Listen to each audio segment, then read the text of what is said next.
හහා අපි හැමෝම දන්න මේ රන්වන් කුළු බඩුව දැන් සුවතාවයේ සුපිරි තරුවක් වෙලා.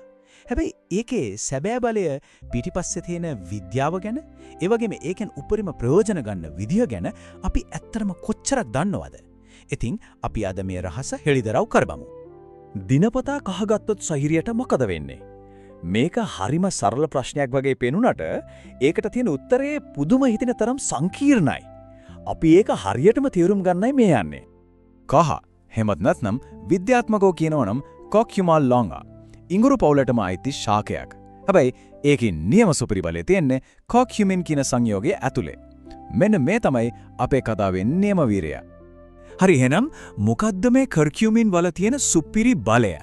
ඒක හරියටම තේරුම් ගන්න නම් අපිට ටිකක් ගැඹුරට, ඒ කියන්නේ සෛලිය මට්ටමටම යන්න වෙනවා. කාක්යුමින් කියන්නේ එක වැඩකට විතරක් නෙමෙයි, බහුවිධ බලයක් තියෙන සංයෝගයක්. ඒක ප්‍රදාහයට විරුද්ධව සටන් කරනවා, ප්‍රතිඔක්සිකාරකයක් විදියට ක්‍රියා කරනවා. මේ හැමදේම වැඩගත්. හැබැයි ඒ අතරින් ප්‍රබලම බලයන් දෙකක් ගැන අපි විශේෂයෙන්ම කතා කරමු.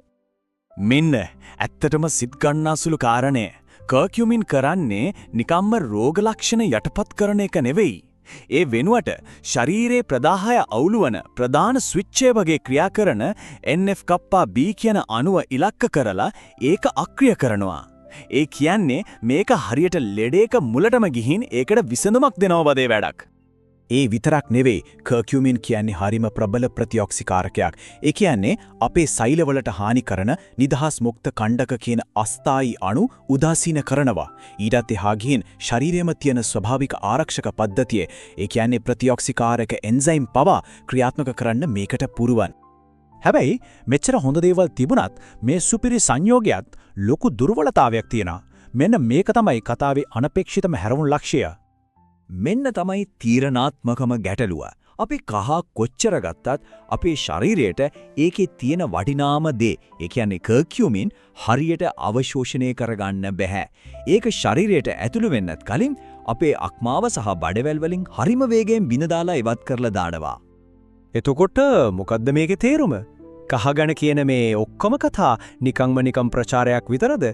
මෙච්චර බලගතු සංයෝගයක් ශරීරයට ගන්න බැරි නම් ඒකෙන් වැඩක් තියෙනවද? නෑ, කතාව එතනින් ඉවර වෙන්නේ නෑ. වාසනාවකට විද්‍යාව මේ අභියෝගයටත් විසඳුම් හොයාගෙන තියෙනවා. අපි දැන් බලමු කර්කියුමින් වල සම්පූර්ණ බලය අපේ ශරීරයට අගුළු ඇරලා දෙන්නේ කොහොමද කියලා. 2000 ගුණයකින් වැඩිවීමක් හිතාගන්න පුළාන්ද? කහවලට එකම එක සරල දෙයක් එකතු කළාම ඒක ඇඟට උරාගන්න ප්‍රමාණය නාටකීය විදිහට වෙනස් වෙනවා. ඉතින් කොහොමද මේ පුදුම සහගත ප්‍රතිඵල ලබාගන්නේ? ක්‍රම 3ක් තියෙනවා. පළවෙනි එක ගම්මිරිස්. ගම්මිරිස් වල තියෙන පයිපෙරින් කියන සංයෝගය අක්මාව කර්කියුමින් බිඳ දමන එක නවත්තනවා.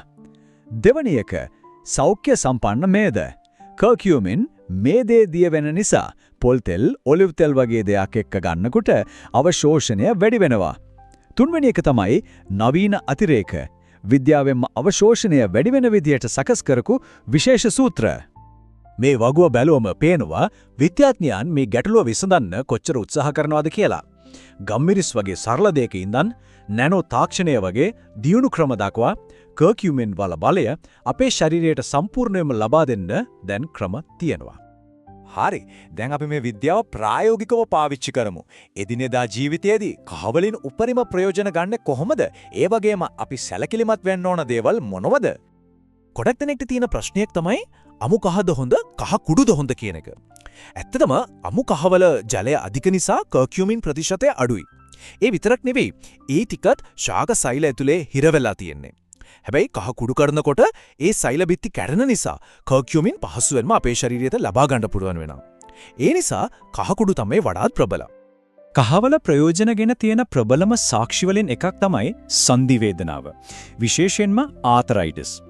සමහර අධ්‍යයන වලින් පවා පෙන්නලා තියෙනවා අපි වේදනා නාශකයක් විදිහට පාවිච්චි කරන ඉබුප්‍රොෆෙන් වගේම කර්කියුමින් වේදනාව අඩු කරන්න ඵලදායී කියලා.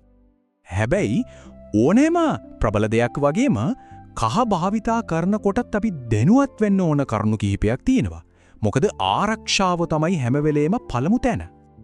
මේ අවස්ථාවවලදී විශේෂයෙන්ම සැලකිලිමත් වෙන්න ඕන ලේතුනීකරණ බෙහෙත් ගන්නවනම් ශල්‍ය කර්මයකට ලෑස්ති වෙනවනම් එහෙම නැත්නම් පිත්තාශය රෝග හෝ දියවැඩියා රෝග තත්ත්වයන් තියෙනවනම් කහ අතිරේකයක් විදිහට ගන්න කලින් වෛද්‍ය උපදෙස් ලබා ගන්න එක අනිවාර්යයෙන්ම කරන්න ඕන දෙයක්. ඉතින් කුස්සියේ තියෙන සරල කුළුබඩුවක ඉඳන් විද්‍යාවෙන් තහවුරු කරපු ප්‍රබල සෞඛ්‍ය ආයුධයක් දක්වා කහවල ගමන ඇත්තෙන්ම පුදුම සාගතයි.